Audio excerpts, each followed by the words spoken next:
Have you ever stopped to think about why law in South Asia seems to be split right down the middle? On one hand, you've got the laws for business, for the economy, and on the other, you have this completely separate world of family law, marriage, inheritance, that's all tied up with religion. Well, today, we're pulling back the curtain on the hidden story of how that divide actually got made. So that's the big puzzle we're tackling in this explainer. How did the law end up drawing this massive line between religion and the economy? Most people just assume this separation is ancient, that it's always been this way in places like India, Pakistan, and Bangladesh. But as you're about to see, the real story is way more recent and a lot more intentional than you'd ever imagine. Okay, just look at this. On your screen, we've got two snapshots of Muslim law, just about 60 years apart. And the difference is, well, it's staggering. In 1805, it's all about commerce, sales, debt, partnerships. But flash forward to 1869, and it's been shrunk down to almost nothing but family matters: marriage, divorce, wills. Something huge, something seismic, happened in between those two dates. Yeah, these two documents, these two digests of Mohammedan law, they tell the story of a massive legal earthquake. The first one was put together by a guy named John Bailey, the second by his relative, Neil Bailey.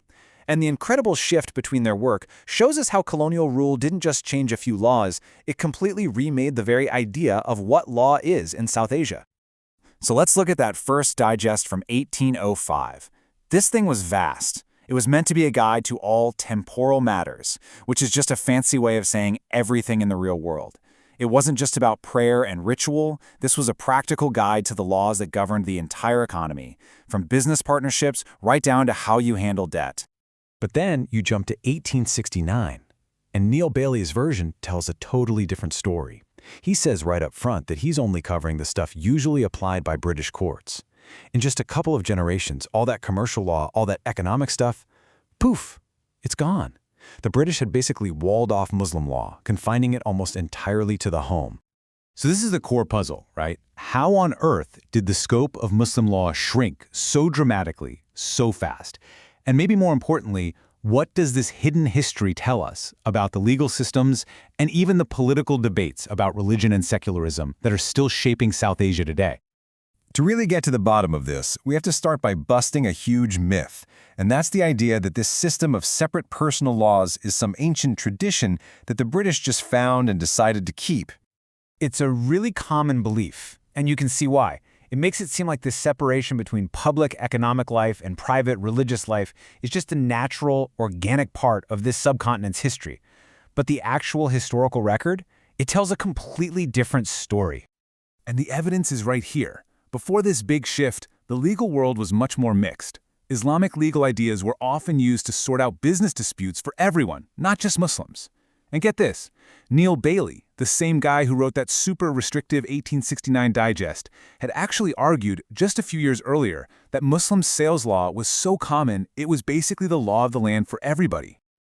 Okay, so if it wasn't an ancient tradition, where did this big change come from? Well, the answer lies in this really intense period of legal upheaval right in the middle of the 19th century. It was all driven by brand new ideas coming out of Europe about what law and government were supposed to do. The key time frame we're talking about is really from the 1820s to the 1860s. This is when a whole new generation of British officials shows up in India, their heads full of these new European legal theories. They create the Indian Law Commission to write a bunch of new, unified legal codes. And that's what ultimately locks this whole new divide into place. And it was all powered by two big, clashing ideas. The first big driver was this new obsession with what's called territorial sovereignty. Basically, the British looked at the old system with all these overlapping Mughal, local, and religious laws, and they thought, this is a mess. The modern ideal was one law for one territory, all controlled by one power, them. They wanted a total monopoly on lawmaking. But, and this is where it gets really interesting, at the exact same time, another powerful idea was taking hold: legal historicism. This was the theory that you couldn't just create laws out of thin air. Real, authentic law had to come from the unique spirit and customs of a specific group of people. So now the British have a real problem. How do you create one single legal system while also respecting what you think are the authentic laws of Hindus and Muslims? So what did they do? They came up with a clever compromise. They decided to solve the problem by creating a container. They would preserve these religious laws, but they would contain them, restricting them to a very specific part of life where they couldn't get in the way of the new, modern colonial law that would run the economy and the state. And this compromise is what led to the deliberate invention of a whole new legal category, personal law. This wasn't something they found, it was something they forged, and they had a very clear process for how to do it. It was pretty much a four-step playbook. Step 1.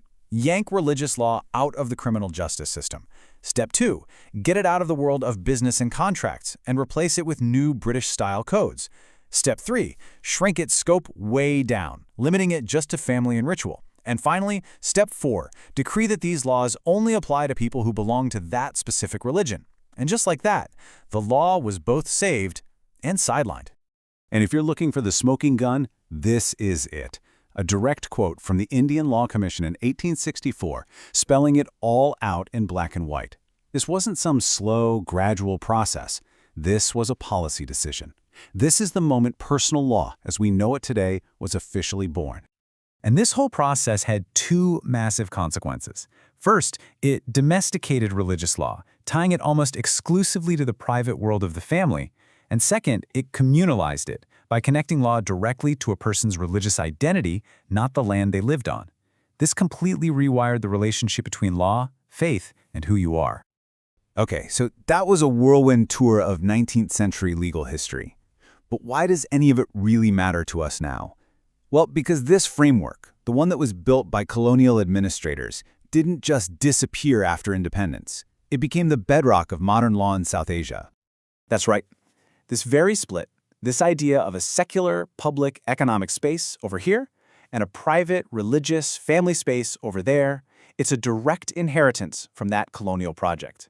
It's a structure that is still shaping legal systems and political arguments across the entire region to this very day.